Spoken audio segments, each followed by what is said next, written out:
السلام علیکم۔ Welcome to تاریخ رات۔ میں کب سے گاڑی کے انتظار میں آدھی رات کے وقت اس سڑک کے کنارے کھڑی تھی۔ یوں تو دیر سے جانا میرا معمول تھا، لیکن آج بہت زیادہ دیر ہو چکی تھی۔ رات کے 11 بجنے والے تھے، لیکن ظاہر ہے ایسی سرترین رات میں سڑک پر ٹریفک نہ ہونے کے برابر تھی۔ کاش مجھے بھی آفس میں کام کرنے والی دوسری لڑکیوں کی طرح موٹر سائیکل پر کوئی بھائی یا ابو لینے آ جاتی، لیکن میری بدقسمتی یہ تھی کہ دونوں کا سایہ میرے سر پر موجود بھی نہ تھا۔ جبھی تو تنہا کھڑی میں اپنی بد نصیبی کو کوس رہی تھی۔ دھیرے دھیرے سے گزرتا وقت اور سڑک کا سناٹا مجھے بتا رہا تھا کہ میں کسی پریشانی میں گرفتار ہونے والی ہوں۔ اور پھر وہی ہوا، کچھ ہی دیر گزری تھی جب اچانک دو موٹر سائیکلوں پر سوار 4 لفنگے سے نوجوان یہاں سے گزرے تھے۔ میں ان کو دیکھ کر نہ چونکی اگر وہ دوبارہ سے اپنی موٹر سائیکل گھما کر میری طرف نہ آ رہے ہوتے۔ اب میں بری طرح سے گھبرا چکی تھی۔ تبھی ان میں سے ایک کہنے لگا، ارے آؤ ہم سے لے لو لفٹ، ہم تمہیں تمہارے گھر پہنچا دیتے ہیں۔ مجھے شدید غصہ آیا، غصے سے کہنے لگی، دفع ہو جاؤ یہاں سے، ورنہ میں چیخ چیخ کر سارے لوگوں کو اکٹھا کروں گی۔ میری بات سن کر انہوں نے زور زور سے کہکے لگائے۔ پھر ایک لفنگا سا نوجوان دوسرے کو آنکھ مارتا ہوا کہنے لگا، ارے دیکھو تو صحیح، یہ لوگوں کو جمع کرے گی، حالانکہ اس وقت تو سوائے ہمارے اس سنسان سڑک پر کوئی دوسرا موجود بھی نہیں۔ جب بھی وہ چاروں میرے ارد گرد گھیرا تنگ کرنے میں لگے، میں نے زوردار دھکا انہیں دیا اور سر پٹ وہاں سے بھاگنے لگی۔ میری حرکت دیکھ کر انہیں بھی شدید غصہ آیا۔ اب وہ میرے پیچھے کسی پاگل کتے کی طرح بھاگ رہے تھے۔ میں کیسے ان سے اپنا بچا کرتی، میرا پرس اچانک نیچے گرا، جس سے میں خوف کے مارے اٹھا بھی نہ سکی تھی۔ اب روتے روتے دور بھاگنے لگی، یہ سوچ کر کہ وہ چاروں بھی میرے پیچھے آ رہی ہیں۔ اچانک ہی ایک نے میرے دوپٹے کو زور سے کھینچا تھا، اس کا ہاتھ میرے جسم سے ایسے چھوا کہ جیسے کسی انگارے نے مجھے چھو لیا ہو۔ اب میرے قدم اور تیزی سے بھاگ رہے تھے، تبھی اچانک میرے پاؤں میں ایک کانٹا چبھا اور اس سے خون بہنے لگا، لیکن مجھے اس کانٹے کی پرواہ بھی نہ تھی۔ میں بس اپنی عزت بچانے کی خاطر کسی حد تک بھی جانے کو تیار تھی۔ بڑی مشکل سے تیز تیز بھاگ کر میں دور ایک گھنے جنگل میں جا پہنچی تھی۔ پھر میں نے ایک درخت میں پناہ لے لی جو گھنی شاخوں سے اٹا ہوا تھا۔ اس کے پیچھے چھپی تو مجھے یقین تھا کہ وہ لوگ مجھے ڈھونڈ بھی نہ پائیں گے، لیکن اچانک ہی بھاگتے قدموں کی آواز تیز ہونے لگی۔ تبھی میں جلدی سے اٹھی اور اندھا دھند بھاگنا شروع کیا۔ اچانک میرا وجود کسی سے زوردار انداز میں ٹکرایا تھا۔ کالی چادر لپیٹے وہ ایک لمبا چوڑا سا وجود تھا۔ ابھی تو 4 درندے صفت انسانوں سے میں اپنی عزت بچا کر بھاگی تھی، اب اپنے سامنے ایک اور کھڑے وجود کو دیکھ کر میں بری طرح سے گھبرائی۔ لیکن اس کا چہرہ، اس کی آنکھیں، سب کچھ بڑی عجیب سی تھی۔ وہ 2 قدم پیچھے ہوا، پھر اس کی نظر میرے زخمی پاؤں پر پڑی جو بری طرح سے گھائل ہو چکا تھا۔ کانٹا اندر جانے کی وجہ سے خون بری طرح سے نکل رہا تھا۔ پھر اس نے اپنے کندھوں پر لپٹی چادر میرے اوپر ڈال دی۔ اب میں اس کی یہ حرکت دیکھ کر حیران تھی۔ تبھی وہ زمین پر بیٹھا، اس نے میرے پاؤں پر ہاتھ پھیرنا شروع کر دیا۔ میں وہیں بے دم ہو کر بیٹھ گئی۔ کون ہو تم؟ اس نے اپنی بھاری آواز میں مجھ سے پوچھا تھا۔ میں ڈر کے کہنے لگی، وہ میرے پیچھے گنڈے پڑے تھے، اس لیے بھاگ کر یہاں آ گئے۔ پھر وہ نرمی سے کہنے لگا، آؤ میرے ساتھ، میں تمہاری مرہم پٹی لگا دیتا ہوں۔ اس طرح سے زخمی پاؤں کے ساتھ جانا ٹھیک نہیں۔ اب میں لنگڑاتے ہوئے اس کے ساتھ ساتھ چل رہی تھی۔ اس کی مہربانی، اس کی نیت پر حیران تھی۔ آج کے دور میں بھی اس جیسے فرشتہ صفت انسان موجود ہیں۔ شکر تھا کہ 4 درندوں سے میں بچ نکلی تھی، ورنہ نہ جانے وہ میرا کیا حال کرتے۔ اب وہ مجھے لے کر اپنے اس عجیب سے گھر میں آیا جہاں ہر طرف ویرانی اور سناٹے کا راج تھا۔ میں حیران تھی کہ اس جنگل میں کسی انسان کا رہنا بہت مشکل ہے، تو یہ یہاں کیسے رہتا ہوگا؟ میں چاروں طرف الجھن زدہ نظروں سے دیکھنے لگی۔ تبھی پاس پڑی کرسی پر بیٹھی تو وہ نیچے بیٹھ کر میرے پاؤں پر پٹی باندھنے لگا۔ اس نے ایک دوائی لگائی جس سے مجھے فوری طور پر آرام محسوس ہوا تھا۔ تھکن حالات اور درد میں مجھے بے حال کر دیا تھا، اس لیے جیسے ہی کرسی سے ٹیک لگائی تو نہ جانے کب میری آنکھ لگ گئی، مجھے پتہ بھی نہ چلا۔ میں کب تک سوتی رہی تھی مجھے کچھ یاد نہیں تھا۔ جب آنکھ کھلی تو حیران تھی، نہ تو وہ نوجوان تھا اور نہ ہی وہ گھر۔ میں تو ایک درخت کے پاس ٹیک لگائے بیٹھی تھی۔ ہڑبڑا کر اٹھی صبح کا اجالا کافی حد تک پھیل گیا تھا۔ میں کہاں آ گئی تھی، کن حالات سے گزری تھی، مجھے سب یاد آنے لگا۔ پاگلوں کی طرح ادھر ادھر دیکھتی اب میں گھر کی طرف جا رہی تھی۔ جیسے ہی اپنی گلی میں آئی تو لوگ مجھے عجیب عجیب سی نظروں سے دیکھنے لگے۔ میری ماں تو دروازے پر ہی پریشان سی کھڑی تھی۔ مجھے یوں آتے دیکھ کر اس نے مجھے سینے سے لگایا، لیکن جیسے ہی اندر گئی تو قیامت میری منتظر تھی۔ وہ سب مجھے آگ برساتی نظروں سے دیکھ رہے تھے تو میرے اپنے، لیکن آج یقیناً میں نے اپنی زندگی برباد کر ڈالی تھی۔ میرے ساتھ تو کچھ بھی نہ ہوا تھا، لیکن وہ سب مجھے طرح طرح کے الزامات لگانے لگے، کیونکہ ایک رات گھر سے باہر گزار کر آنے والی لڑکی کی کبھی عزت کے ساتھ نہیں جی سکتی۔ اور ایسا میرا حال ہونے والا تھا۔ میرا نام تانیہ ہے، میں ایک یتیم غریب لڑکی تھی، اپنی ماں اور 2 بہنوں کے ساتھ اپنے چچا کے پاس رہتی تھی۔ میرے 2 چچا جو صرف نام کے ہی چچا تھے، ورنہ انہوں نے کبھی بھی شفقت بھرا ہاتھ میرے سر پر نہیں رکھا۔ ان کے 2 پورشن بنے ہوئے تھے، ایک میں بڑے چچا، دوسرے میں چھوٹے چچا رہتے تھے۔ ابو کے نام کا حصہ بھی اسی گھر میں موجود تھا، لیکن دونوں چچاؤں نے بڑی چالاکی سے پورے گھر پر قبضہ جمایا تھا۔ ہم چاروں ماں بیٹیوں کو فقط ایک کمرے تک محدود کیا تھا۔ میری ماں سارا دن چاچیوں اور ان کی بیٹیوں کی خدمت کرتی، اور دونوں بہنیں اسکول جاتی، لیکن پھر بھی وہ ہم سے خوش دکھائی نہ دیتی۔ بار بار دونوں چچاؤں سے کہتی، ان کا حصہ دے کر انہیں یہاں سے فارغ کرو، ویسے بھی معمولی سا حصہ بنتا ہے، یہ گھر تو تم دونوں نے اپنی محنت سے تعمیر کیا ہے، اس کا باپ تو بہت پہلے مر گیا تھا۔ مجھے ان کی یہ باتیں خون کے آنسو رلاتی تھی۔ میں اپنے گھر والوں کے لیے کچھ کرنا چاہتی تھی۔ یہی سوچ کر میں نے انٹر تک تعلیم حاصل کی اور ایک آفس میں جاب کرنے لگی۔ تنخواہ اچھی تھی، اس لیے رات گئے تک کام کرنا پڑتا۔ اکثر مجھے کام سے لوٹتے لوٹتے دیر ہو جاتی تو دونوں چچی مجھے طنز بھری نظروں سے دیکھتی اور بلند آواز میں کہتی، یہ ضرور کوئی گل کھلائے گی، لیکن میری امی کو مجھ پر پورا اعتبار تھا۔ میں چاہتی تھی کہ دونوں بہنیں اعلیٰ تعلیم حاصل کریں اور امی بھی اس گھر کی چاکری کرنا چھوڑ دے۔ اب ان کا بوڑھا وجود اس قابل نہیں تھا کہ دونوں چاچیوں اور ان کے بچوں کا بھاگ بھاگ کر کام کرے۔ مجھے یوں نوکرانی کی طرح ان کا کام کرنا بہت ہی اذیت دیتا تھا۔ پھر ہمیشہ کی طرح اس دن بھی میں آفس میں موجود تھی، جب کام زیادہ ہو جانے کی وجہ سے مجھے بہت زیادہ دیر ہوئی۔ اگر وہ نوجوان مجھے اپنے ساتھ اپنے گھر لے کر نہ جاتا تو شاید میری عزت بھی نہ بچتی۔ اس نے تو میرے پاؤں کی مرہم پٹی بھی کی تھی، لیکن جیسے ہی گھر آئی دونوں چاچیوں نے اور چچا نے مجھے کہہ دیا کہ تم ایک بد کردار لڑکی ہو جو ایک رات گھر سے باہر گزار کر آئی ہے۔ میں ان کے سامنے صفائیاں دیتی، لیکن بھلا میری بات پر کون یقین کرتا؟ امی اب آنسو بہا رہی تھی، پھر وہ مجھے کہنے لگی، جب تم رات تک گھر نہیں آئی تو میں ہر جگہ تمہارا پتہ کرنے گئی۔ تمہاری دوستوں نے تمہارے آفس حتیٰ کہ پوری سڑک پر خاک چھان ماری، لیکن تمہارا کوئی نام و نشان نہ تھا۔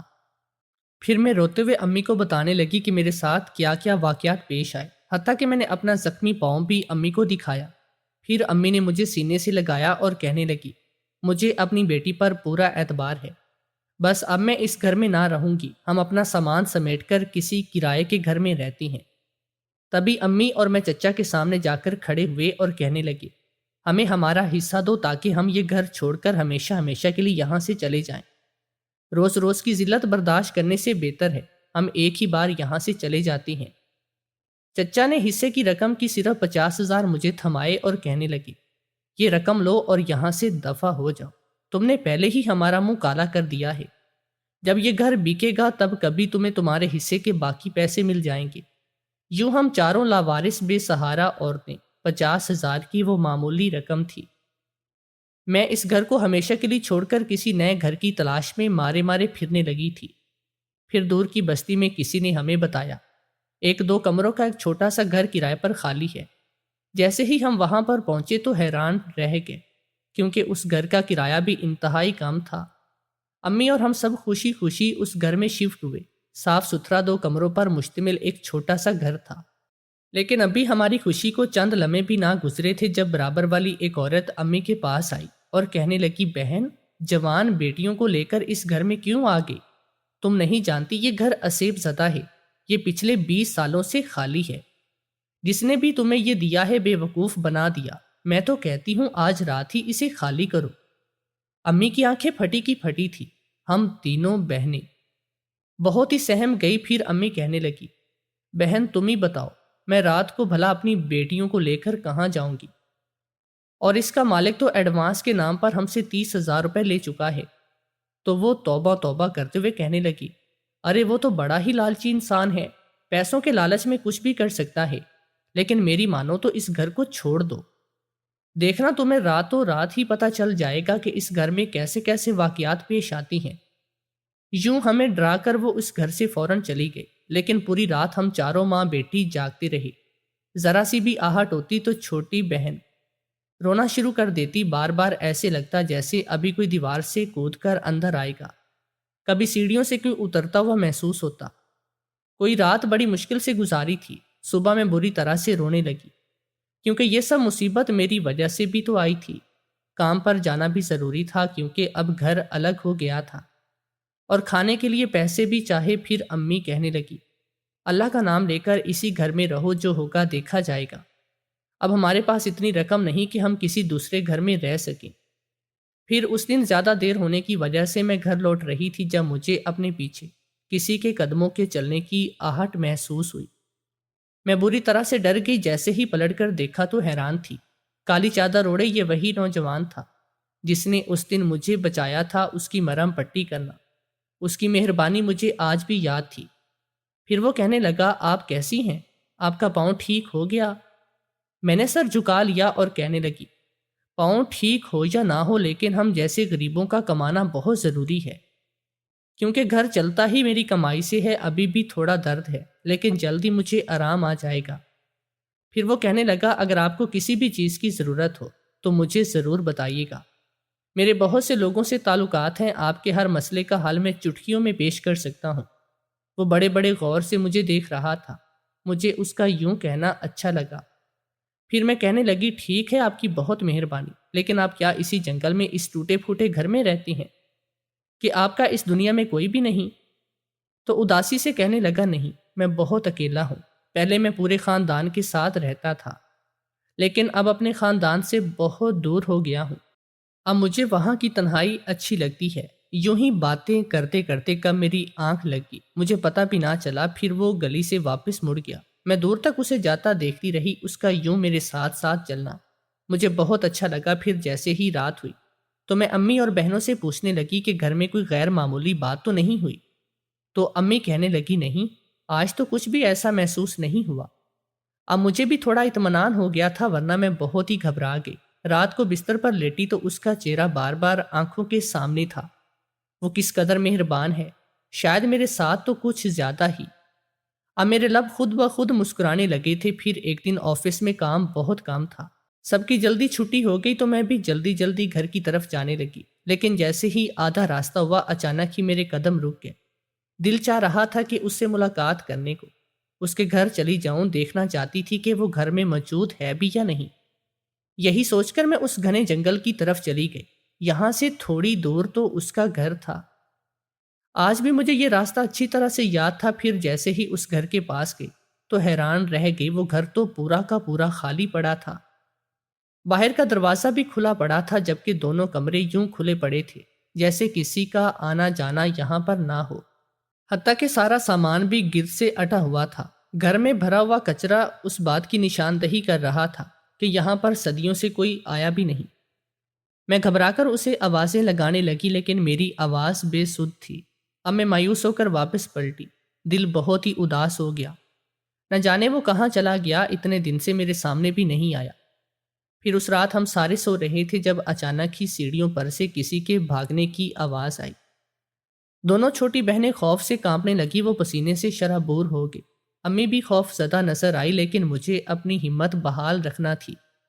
میں ان دونوں کو سمجھاتے ہوئے کہنے لگی، تم دونوں گھبراؤ مت، میں جا کر دیکھتی ہوں کہ آخر آواز کیسی ہے چھت پہ۔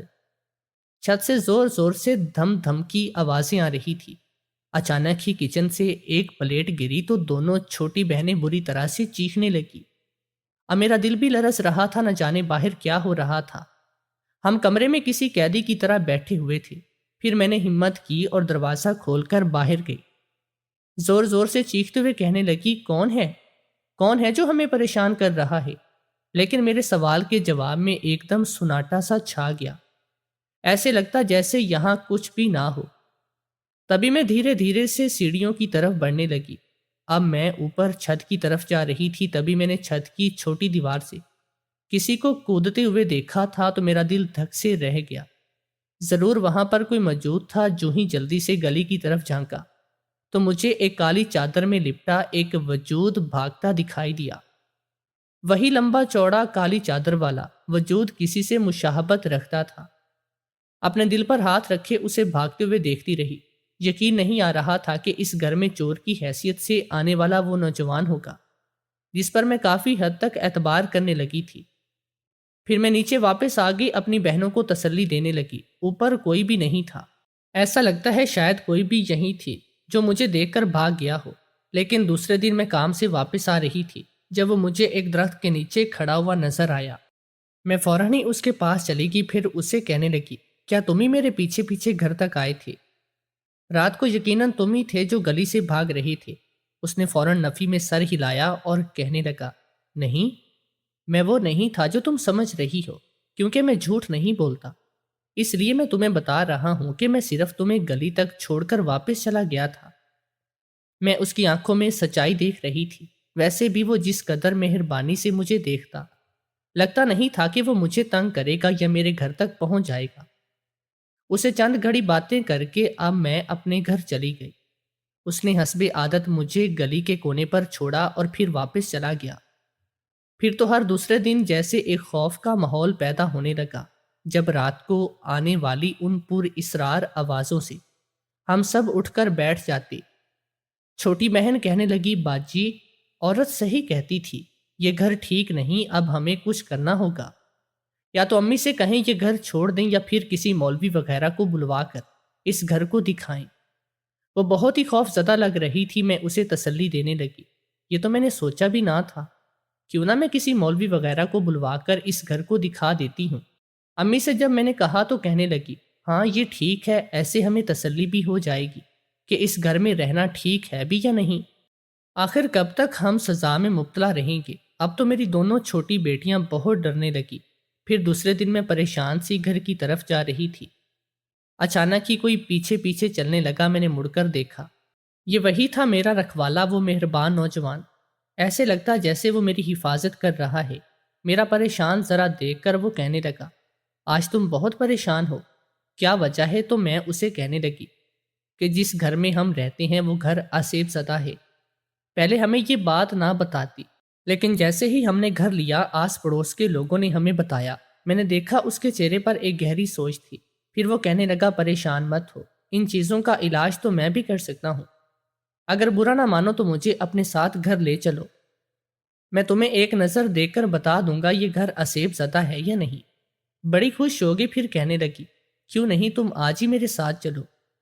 اب وہ میرے ساتھ میرے گھر جا رہا تھا۔ پھر راستے میں اسے پوچھنے لگی کہ وہ کیا کرتا ہے اور اس جنگل میں تو کوئی رہتا بھی نہیں، اس کے دن رات کیسے گزرتے ہیں؟ وہ کہنے لگا، میں جنگل میں سے جڑی بوٹیاں ڈھونڈتا ہوں، پھر ان سے دوائیاں تیار کرتا ہوں۔ ان دوائیوں میں خاص طاقت ہوتی ہے، جو بھی انہیں استعمال کرتا ہے بہت ہی فائدہ دیتی ہے۔ اس لیے بس وہ دوائیاں بنا کر میں شہر شہر بھجواتا ہوں۔ میرا اچھا گزارا ہو جاتا ہے اور میں ایک لاوارث لڑکا ہوں۔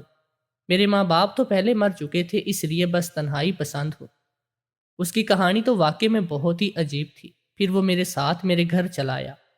امی اور بہنیں اسے دیکھ کر حیران تھی۔ پھر میں نے امی کو ساری حقیقت بتائی کہ کس طرح اس دن مجھے چند آوارہ لڑکوں نے تنگ کیا تو اسی نے مجھے بچایا۔ میری مرہم پٹی کی پوری رات میں اس ٹھکانے پر رکی تھی، تبھی تو میری عزت محفوظ رہی۔ پھر امی سے کہنے لگی، اسے جنات وغیرہ کے بارے میں خاص علم ہے، یہ دیکھ کر بتا سکتا ہے کہ اس گھر میں اسے جن ہے بھی یا نہیں۔ میں نے دیکھا وہ پورے گھر کا جائزہ لے رہا تھا، کمروں کا، صحن کا، اوپر کی چھت کا، غور غور سے ہر جگہ کو دیکھ رہا تھا۔ وہ نہ جانے کیا سوچ رہا تھا۔ پھر واپس آ کر کہنے لگا، اس گھر میں جنات کی موجودگی محسوس ہو رہی ہے، لیکن مجھے نہیں لگتا کہ وہ آپ کو تکلیف پہنچانے والے ہیں۔ ہاں، وہ اپنی موجودگی کا احساس ضرور دلائیں گے، لیکن کسی کو نقصان، کسی کو زخمی، یہ ان کے بس کی بات نہیں، وہ اتنے بھی طاقتور نہیں۔ امی کہنے لگی، یہ لڑکا تو بہت ہی کام کا ہے، اسے کہو کہ اگر اس کے پاس کوئی ٹھکانہ نہیں تو یہ ہمارے ساتھ اسی گھر میں رہے۔ میں امی کی بات سن کر حیران تھی۔ کہنے لگی نہیں، لوگ باتیں بنائیں گے، ہم بھلا کیسے کسی جوان لڑکے کو اپنے گھر میں رکھ سکتے ہیں۔ میں نے امی کی اس بات سے صاف انکار کیا۔ تھوڑی دیر کے بعد وہ یہاں سے چلا گیا تھا۔ بہنوں کے چہروں پر بھی تھوڑی پریشانی کم ہوئی تھی، لیکن رات کو جیسے ہی آوازوں کا سلسلہ شروع ہوا تو ان سے کہنے لگی گھبرانے کی ضرورت نہیں، ان آوازوں کو آنے دو، اگر تم توجہ نہیں دو گی تو خود بخود بند ہو جائیں گی۔ لیکن ایسے لگتا ہے جیسے سیڑھیوں سے کوئی آ جا رہا ہو، کوئی اوپر جا رہا تھا تو کوئی چھت پر جا کر خوب دھم دھم کر رہا تھا، اور تو اور کچن میں سے بھی برتن گرنے کی آوازیں آنے لگی۔ ایک بار پھر سے وہی سب کچھ ہو رہا تھا۔ اب ہمارے پاس کوئی چارہ بھی نہ بچا تھا کہ اس گھر کو خالی کر دیتے۔ ویسے بھی 1 مہینہ ہو گیا تھا، میری تنخواہ ملنے والی تھی۔ اب میں نے امی سے آ کر نہیں کہنا چاہتی تھی کہ ہر روز ہمیں یہ سب کچھ سہنا پڑے، اس لیے آپ دوسرا گھر کوئی دیکھ لیں، لیکن لاکھ کوششوں کے باوجود بھی کوئی دوسرا گھر نہیں مل سکا، کیونکہ ان کے کرائے اتنے تھے کہ جس سے ہم افورڈ بھی نہیں کر سکتے تھے۔ پھر ایک دن کام سے واپس آتے ہی مجھے اتنی دیر ہوئی کہ میں اس دن کے واقعے کے بارے میں سوچ کر کانپنے لگی۔ آج بھی رات کے 10 بج رہے تھے، مجھے لگ رہا تھا کہ گاڑی نہیں ملے گی، اس لیے میں پیدل تیز تیز گھر کی طرف جانے لگی۔ راستے میں مجھے کسی نے آواز دے کر روکا۔ میں پلٹی تو اپنے سامنے کھڑے اسی نوجوان کو دیکھ کر حیران تھی۔ اسے کیا پتا کہ میں اس وقت گھر جا رہی ہوں۔ اب وہ میرے ساتھ ساتھ چل رہا تھا جب میں نے اسے بتایا کہ ہم گھر چھوڑ رہے ہیں، کیونکہ انہوں نے ہمیں بہت ہی پریشان کر دیا ہے۔ روزانہ رات کو ایسی باتوں کو برداشت کرنا ہمیں ذہنی اذیت میں مبتلا کر رہا ہے۔ میں بہت ہی مایوسی سے اسے یہ سب بتا رہی تھی۔ میں نے دیکھا اس کے چہرے پر غصہ تھا۔ پھر وہ کہنے لگا، اچھا، میرے سمجھانے سے بھی وہ باز نہیں آئے، اس کا مطلب ہے کہ مجھے کچھ نہ کچھ کرنا پڑے گا۔ میں چونک کے پھر کہنے لگی، کیا مطلب؟ تم نے کیا سمجھایا تھا؟ پھر وہ کہنے لگا، گھر مت چھوڑو، وہ بہت اچھا ہے، ان کو وہاں سے جانا چاہیے، وہ اس گھر میں رہ رہی ہیں، بھلا انسانوں کی دنیا میں جنات کا کیا کام؟ اس نے یہ بات بڑے ہی عجیب انداز میں کہی تھی۔ میں بھی سمجھ گئی تھی کہ وہ ٹھیک کہہ رہا ہے۔ پھر وہ کہنے لگا، آج رات 12 بجے مجھے ایک عمل کرنا پڑے گا، اس کے بعد وہ سارے جنات تمہارا گھر چھوڑ کر چلے جائیں گے۔ اب میں حیرت سے اسے دیکھے جا رہی تھی۔ کیا تم عمل بھی کرتے ہو؟ جب میں نے پوچھا تو کہنے لگا، ہاں، میں سب کچھ کر لیتا ہوں۔ جنات سے میری خاص دوستی ہے، کیونکہ جہاں میں رہتا ہوں اس جنگل میں رہنے والے سارے جنات ہیں، تبھی تو میں تنہائی پسند ہوں۔ اس کی آنکھیں بڑی عجیب سی تھی، مجھے ایک خوف میں مبتلا کر گئی۔ پھر وہ کہنے لگا، تم چاہو آج رات کمرے میں قید رہنا، اس کے بعد میں رات کے 12 بجے اپنا عمل شروع کروں گا۔ مجھے یقین ہے کہ تمہارا گھر بالکل ٹھیک ہو جائے گا، پھر تمہیں وہاں کسی قسم کا خوف محسوس نہیں ہوگا۔ مجھے اس کی باتیں بڑی عجیب لگ رہی تھی، لیکن کب گھر آیا پتہ بھی نہ چلا۔ پھر میں نے امی کو بتایا کہ یہ ہمارا گھر جنات سے پاک کرنے کے لیے خاص عمل کرنے والا ہے۔ امی کہنے لگی، بیٹا، ان کاموں میں تو نقصان ہو جاتا ہے، اسے منع کرو اور کہو کہ ہم ایسا کچھ نہیں چاہتے۔ یہ بات تو میں نے بھی نہیں سوچی تھی۔ وہ کہنے لگا، اس عمل کے آگے دن رات کی طاقتیں کچھ بھی نہیں، وہ ہمیشہ کے لیے یہاں سے چلے جائیں گے اور آپ لوگوں کی پریشانی بھی ختم ہو جائے گی۔ اس کو سمجھانے پر پھر امی مان گئی۔ پورا گھر جاگ رہا تھا۔ میں نے بہنوں سے کہا کہ وہ سو جائیں، لیکن وہ بہت ہی زیادہ ڈری ہوئی تھی۔ پھر اس نے مجھے اشارہ کیا اور میں امی اور بہنوں کو لے کر ایک کمرے میں آ گئی۔ لیکن جیسے ہی رات کے 12 بجے اس پورے گھر سے عجیب عجیب سی آوازیں آنے لگی، جیسے کوئی آپس میں لڑائی جھگڑا کر رہا ہو۔ وہ زبان نہ سمجھنے والی تھی، اوپر چھت پر بیٹھ کر عمل کر رہا تھا۔ تبھی مجھے سیڑھیوں سے بھاگتے قدموں کی آواز آئی۔ میں بری طرح سے ڈر گئی، دیکھنا چاہتی تھی آخر وہ کیا کر رہا ہے۔ امی نے مجھے روکا، لیکن میں نہیں مانی اور کہنے لگی، امی، کچھ غلط نہ ہو جائے اس لیے آپ ان کو کمرے میں ہی روک کر رکھیں، میں ابھی آتی ہوں۔ یہ کہہ کر میں کمرے سے باہر نکل آئی۔ باہر تو وہ کہیں بھی موجود نہیں تھا، یقیناً وہ چھت پر تھا۔ پھر میں چپکے سے سیڑھیوں پر چڑھ کر اوپر گئی۔ میں نے سنا جب وہ کسی سے کہہ رہا تھا کہ تم باز کیوں نہیں آتی، آخر ان لوگوں نے تمہارا کیا بگاڑا ہے، واپس وہیں پر لوٹ جاؤ جہاں سے تم آئے تھے۔ جواب میں ایک ہنسی کی آواز آئی تھی۔ میرے رونگٹے کھڑے ہو گئے۔ وہ کسی لڑکی کے ہنسنے کی آواز تھی، لیکن سامنے وہ موجود نہیں تھی، جو صرف اسی کو دکھائی دے رہی تھی۔ تبھی وہ لڑکی کہنے لگی، تم بھی تو وہیں چلے جاؤ جہاں سے آئے ہو، یہاں پر کیا کام ہے تمہارا؟ تبھی وہ غصے سے کہنے لگا، میں روز روز یہاں نہیں آتا، لیکن تم یہاں پر ہی رہ رہی ہو۔ انسانوں کی دنیا میں تمہارا کیا کام ہے؟ جو سردار نے تمہیں بلایا ہے، وہ لڑکی کہنے لگی، میں جاؤں گی تو تمہیں بھی اپنے ساتھ لے کر جاؤں گی، کیونکہ سال پہلے تمہاری خاطر انسانوں کی دنیا میں آئی تھی۔ اب میں حیران تھی، ان کی گفتگو سن رہی تھی۔ پھر وہ نوجوان کہنے لگا، میں تم سے سخت نفرت کرتا ہوں، تم کیوں بھول جاتی ہو؟ تبھی وہ نظر آنے والی لڑکی کہنے لگی، میں جانتی ہوں تم صرف اسی لڑکی کے پیچھے اس گھر میں آ کر مجھے پریشان کر رہی ہو، لیکن یاد رکھنا، اگر میں یہاں سے گئی تو یا تو تمہیں بھی اپنے ساتھ لے کر جاؤں گی، یا پھر اس لڑکی کو اتنی تکلیف دے کر جاؤں گی کہ وہ تمہیں کبھی مل نہ سکے۔ میں جن ذاتی ہوں اور میری شادی کسی جن ذات سے ہوگی، اور وہ کوئی اور نہیں بلکہ تم ہی ہو۔ ان کی یہ عجیب سی بات سن کر میں حیران تھی، کچھ سمجھ نہیں آیا کہ اس جن ذاتی نے کیا کہا۔ اس نوجوان نے اسے کیسے دیکھ لیا تھا، کیونکہ وہ تو لڑکی مجھے دکھائی بھی نہیں دے رہی تھی، لیکن وہ ایک جنات کے خاندان سے تھی، نظر نہ آنے والی مخلوق۔ تھوڑی دیر کے بعد ایک سایہ سا نکلتا ہوا یہاں سے نظر آیا، تبھی وہ اٹھ کر نیچے کی طرف آنے لگی۔ سیڑھیوں میں جلدی سے سیڑھیوں سے بھاگی، جیسے ہی وہ سامنے آیا تو میں اسے کہنے لگی، تم یقیناً بہت سے راز سے واقف ہو، مجھے سچ سچ بتاؤ کہ تم اوپر کس سے بات کر رہی تھی؟ کیا تمہیں وہ دکھائی دے رہی تھی؟ اس نے اس بات میں سر ہلایا اور کہنے لگا، ہاں، وہ اتنی آسانی سے یہاں سے نہیں جائے گی، اب مجھے کچھ اور کرنا پڑے گا، اور کچھ سوچتا ہوا الگ ہو گیا۔ لیکن میں اسے کہہ دیا کہ ہرگز نہیں، اب ہم مزید اس گھر میں یہ چیزیں برداشت نہیں کر سکتے، اس لیے ہم یہ گھر خالی کر رہی ہیں۔ وہ میری بات سن کر خاموش ہوا۔ پھر اس رات میں نے اسے بہت روکنے کی کوشش کی، لیکن وہ واپس اپنے ٹھکانے پر چلا گیا تھا۔ اب میں نے امی کو کہہ دیا کہ آپ کوئی دوسرا گھر دیکھ لیں، یوں ان پریشانیوں کے ساتھ اس گھر میں رہنا بہت مشکل ہے۔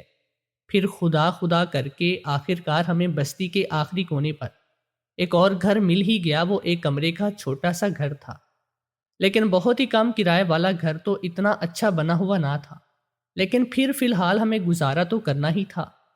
پھر اس دن ہم سامان سمیٹ رہے تھے، سارا سامان ہم نے باندھ لیا تھا، دوسری صبح ہی شفٹنگ کرنا تھی۔ اس رات میں سوئی تو بہت ہی عجیب احساس سے میری آنکھ کھلی، جیسے میرے اوپر کوئی چھپ کر مجھے دیکھ رہا ہو۔ میں نے غنودگی کی کیفیت میں آنکھیں کھول کر دیکھا، وہ لمبے لمبے بالوں اور بڑی بڑی آنکھوں والی ایک کالی سی لڑکی میرے اوپر جھکی تھی۔ اس کی شکل دیکھ کر میں چیخ مارنے والی تھی۔ اچانک ہی اس نے میرے منہ پر ہاتھ رکھ دیا۔ میرا سانس گھٹنے لگا تو اس نے اشارے سے کہا کہ مجھ سے ڈرو مت، آؤ میرے ساتھ۔ اب وہ مجھے لے کر اوپر کی طرف جا رہے تھے۔ میں کسی مجسمے کی طرح اس کے پیچھے پیچھے چل رہی تھی، نہیں جانتی تھی کہ یہ کون ہے۔ ہاں، لیکن اس کی آواز سن کر محسوس ہوا کہ یہ وہی ہے جو اس دن اس نوجوان سے باتیں کر رہی تھی۔ تو کیا یہ ایک جن ذاتی ہے؟ یہ سوچ کر میرے رونگٹے کھڑے ہو گئے۔ پھر وہ کہنے لگی، میں ایک جن ذاتی ہوں، سالوں سے اس گھر میں اکیلی رہتی آ رہی ہوں، لیکن تمہیں ابھی بھی کہہ رہی ہوں کہ اس کا پیچھا چھوڑ دو، اسے کہو کہ میں نے سامنے آنا بند کر دے، ورنہ تم اس گھر میں جاؤ گی۔ تبھی میں تمہارے پیچھے آتی رہی ہوں۔ اس کا لہجہ بہت خوفناک تھا، میں سہم گئی۔ پھر کہنے لگی، تم کس کی بات کر رہی ہو؟ کون میرے پیچھے آتا ہے؟ تو وہ کہنے لگی، وہی جو تمہیں بے وقوف بنا کر انسانی روپ میں روزانہ تمہارے سامنے آتا ہے، جسے تم کل لے کر آئی تھی۔ میں حیران تھی، میری حیرت پر وہ کہنے لگی، وہ ایک جن ہے، میری طرح کا جن، ہم دونوں ایک ہی قبیلے کے رہنے والے ہیں۔ تمہارے سامنے آنے والا وہ انسانی روپ کا خوبصورت نوجوان ایک جن ذات ہے۔ اس کی بات نے میرے ہوش اڑا دیے۔ پھر وہ کہنے لگی، سالوں سے ہم ایک ہی قبیلے میں رہتے آ رہے تھے، لیکن جیسے ہی اس کے ماں باپ کا انتقال ہوا، اس نے قبیلہ چھوڑ دیا۔ میں بچپن سے ہی اسے چاہتی تھی، جگہ جگہ اسے ڈھونڈنے کے لیے انسانوں کی دنیا میں آئی۔ پھر یہاں آ کر پتہ چلا اس نے جنگلوں میں اپنا ٹھکانہ بنایا ہے، اور وہ کسی کی موجودگی برداشت نہیں کرتا۔ میں اس کے ساتھ وہیں رہنا چاہتی تھی، لیکن اس نے مجھے وہاں سے بھگا دیا اور کہنے لگا میں واپس قبیلے میں چلی جاؤں۔ چونکہ یہ جنگل ایک بستی کے قریب تھا تو میں اس کی خاطر یہیں اس بستی کے خالی گھر میں رہنے لگی، جس گھر میں آج تم موجود ہو۔ یہی میرا ٹھکانہ بن گیا۔ یوں تو میں کسی کو یہاں پر ٹکنے بھی نہیں دے رہی تھی، لیکن حیران رہ کہ جب میں نے ایک دن اسے تمہارے ساتھ آتے ہوئے دیکھا، اس نے بھی میری موجودگی محسوس کی۔ اب اس کے چہرے پر غصہ تھا۔ پھر میں روزانہ چپکے میرے پاس آتا اور مجھے کہتا میں یہ گھر چھوڑ کر دور چلی جاؤں، کیونکہ میں اس لڑکی کے خاندان کو پریشان نہ کروں۔ میں دیکھ رہی تھی کہ اس کی آنکھوں میں تمہارے لیے محبت پیدا ہو گئی۔ حیران تھی کہ وہ تو کسی جن زادی پر ایک نگاہ تک نہیں ڈالتا، لیکن ایک انسانی لڑکی سے محبت کر بیٹھا۔ اب مجھے غصہ آنے لگا، اس لیے روزانہ تمہیں ستانا شروع کر دیا۔ لیکن اس دن اس نے مجھے سختی سے کہا کہ میں یہاں سے چلی جاؤں، لیکن میں نے اس کے سامنے شرط رکھی کہ وہ مجھ سے شادی کرے، اس کے بعد میں اس کے ساتھ قبیلے میں واپس چلی جاؤں گی۔ لیکن اس کا کہنا ہے کہ وہ تم سے محبت کرتا ہے۔ دیکھو لڑکی، اگر اب وہ تمہارے پیچھے آیا تو میں بھی اسی گھر میں تمہارا پیچھا نہیں چھوڑے دوں گی، اور میں تمہیں یہاں پر سکون سے نہیں رہنے دوں گی۔ آج اس کی حقیقت تم پر کھل چکی ہے، اس لیے اسے کہو کہ وہ تمہارا پیچھا چھوڑ دے۔ یہ کہہ کر وہ جن زادی وہاں سے غائب ہو گئے۔ میں کسی بت کی طرح وہاں پر کھڑی تھی۔ مجھے یقین نہیں تھا کہ وہ نوجوان ایک جن زاد ہوگا جسے میں بھی پسند کرنے لگی تھی۔ اس کا ساتھ چلنا آنا جانا مجھے بہت ہی اچھا لگتا۔ اب میں پھوٹ پھوٹ کر رو دی، اس نے مجھے کچھ بھی محسوس ہونے نہ دیا، لیکن ہمیں یہ پریشانی صرف اس کی وجہ سے ہوئی تھی۔ اب میں نے سوچ لیا کہ کہیں پہ بھی وہ مجھے نظر آیا تو میں پلٹ کر وہ راستہ چھوڑ دوں گی۔ نہیں نہیں امی مسید، امی بہنوں کو پریشان مبتلا نہیں ہونے دوں گی۔ ایسے تو یہ جن زادی ہمارا پیچھا کرتے کرتے اس گھر میں بھی پہنچ جائے گی۔ یہ بات مجھے بہت پریشان کر رہی تھی۔ پھر اگلے ہی دن پھر میں کام سے واپس لوٹی۔ وہ میرے پیچھے پیچھے آ رہا تھا، مجھے آوازیں دیتا رہا، لیکن میں نے اس کی ایک بھی نہ سنی اور نہ ہی میں نے پلٹ کر اس کو دیکھا۔ تیز قدموں سے چلتے ہوئے اپنے نئے والے گھر کی طرف چلی گئی۔ اب میں دن رات سوچوں میں مبتلا رہتی۔ میں بھی تو اس سے محبت نہیں کرنے لگی تھی، یہ جان کر بھی وہ ایک جن ذات ہے، لیکن اس کی مہربانی، اس کا یوں مرہم پٹی کرنا، اس کا مجھے بچانا، مجھے اکیلی سمجھ کر گھر تک چھوڑنا، میں کچھ بھی نہیں بھول پائی تھی۔ پھر اس دن رات کو میں سو رہی تھی جب مجھے کسی نے اندھیرے سے آواز آئی۔ میں نے جو ہی آنکھیں کھولی تو حیرت سے میری آنکھیں پھٹ پڑی۔ میرے سامنے ہی تو موجود تھا۔ اس کی آنکھوں میں غصے کی تپش تھی۔ پھر وہ کہنے لگا، مجھے تم نے ہی آنے پر مجبور کیا ہے، آخر تم نے میری بات کیوں نہیں سنی تھی؟ پھر میں نے بھی اپنے آپ کو مضبوط کیا اور کہنے لگی، کیونکہ میں تمہاری حقیقت جان چکی ہوں، تم ایک جن ذات ہو اور انسان بن کر مجھے دھوکہ دے رہی ہو۔ تم یہاں سے چلے جاؤ ورنہ وہ جن زادی یہاں بھی آئے گی۔ تبھی جن ذات کی آنکھوں میں غصہ آیا اور کہنے لگا، آخر کار اس نے تمہیں سچائی بتا دی۔ ہاں یہ سچ ہے کہ میں ایک جن ذات ہوں، لیکن انسانوں سے بھی بہت الگ۔ میں ہمیشہ تمہاری حفاظت کروں گا کیونکہ تم سے محبت کرتا ہوں۔ اس کی آنکھوں میں روشنی تھی۔ میں بے اختیار دیکھتے رہ گئی، سمجھ نہیں آ رہی تھی کہ میں کیا کروں اور کیا نہ کروں۔ ایک طرف تو جن زادی کا خوف، اوپر سے اس مہربان جن زادے کی خوبصورت، اس کی چمکتی آنکھوں نے مجھے کچھ بھی کہنے کے قابل نہ چھوڑا۔ لیکن وہ بھی تم سے محبت کرتی ہے، تم اس کے ساتھ واپس اپنی دنیا میں چلے جاؤ، یہاں کچھ نہیں رکھا۔ وہ کہنے لگا، وہاں میرے ماں باپ کی یادیں ہیں، اس قبیلے میں ہی میرے ماں باپ مرے تھے، نہ جانے ان کی موت کیسے ہوئی، لیکن دوسرے جن زادوں کا کہنا تھا کہ انہیں کسی نے مارا تھا۔ ان قاتلوں کا مجھے آج تک پتہ نہیں چلا، اس لیے بے بسی کی حالت میں انسانوں کی دنیا میں آ کر رہنے لگا۔ یہاں پر مجھے سکون ملتا ہے۔ وہ اپنی ساری کہانی سنا رہا تھا اور میں بے بس تھی۔ پھر دوسری رات اس جن زادی نے میرا جینا حرام کیا، جب آدھی رات کو وہ میرے سرہانے آ کر کھڑی ہوئی۔ میں نے اسے دیکھ کر بری طرح سے چیخ ماری۔ اب وہ مجھے ٹانگوں سے دیکھتے ہوئے چھت کی طرف لے کر جا رہی تھی۔ اس کا خوفناک چہرہ میری آنکھوں کے سامنے تھا، لیکن اچانک سے مجھے کسی کا احساس محسوس ہوا۔ وہ وہی جن زاد آ گیا تھا، اس نے میری حفاظت کی۔ جن زاد اور اس جن زادی کی آپس میں کافی لڑائی ہوئی۔ اس کے بعد اس جن زاد نے جن زادی کو ایک بوتل میں قید کیا اور ایک پھونک ماری تو وہ بوتل آسمان کی طرف بلند ہوئی۔ جن زاد کہنے لگا، پریشان نہ ہو، اب میں نے اس کو واپس قبیلے میں قید کر دیا ہے، اب یہ کبھی یہاں پر دوبارہ نہیں آ سکتی۔ میں نے جن ذات کا شکریہ ادا کیا۔ اس کے بعد وہ مجھے کبھی بھی نظر نہیں آیا، لیکن اس کی موجودگی کا احساس مجھے ہر پل اپنے آس پاس رہتا ہے۔ میری شادی ہو گئی، میری دونوں بہنوں کی بھی شادی ہو گئی، ہم اپنے اپنے گھروں میں خوش ہیں۔ لیکن آج جب بھی مجھے کوئی مشکل وقت آتا ہے، مجھے کوئی بھی پریشانی ہوتی ہے، تو وہی جن ذات مجھے اس مشکل سے نکالتا ہے۔ وہ ایک ایسا مہربان ہے، اس کے ساتھ ہونے کا احساس اتنا خوبصورت ہے کہ دنیا میں ہم کسی انسان کا ساتھ پا کر وہ سوچ بھی نہیں سکتے۔ کاش کہ وہ کوئی انسان ہوتا تو میں اس سے شادی کرتی۔ مجھے بھی اس سے بے پناہ محبت ہے، لیکن اس کے بعد وہ مجھے نظر نہیں آیا۔ اگر آپ کو ہماری کہانی پسند آئی ہے تو چینل کو سبسکرائب کریں، اور چینل کی ڈسکرپشن میں، اس ویڈیو کی ڈسکرپشن میں ایک نمبر ہے، وہاں پر آپ واٹس ایپ میں اپنا وائس نوٹس بھی بھیج سکتے ہیں اگر آپ کے پاس کوئی کہانی ہے۔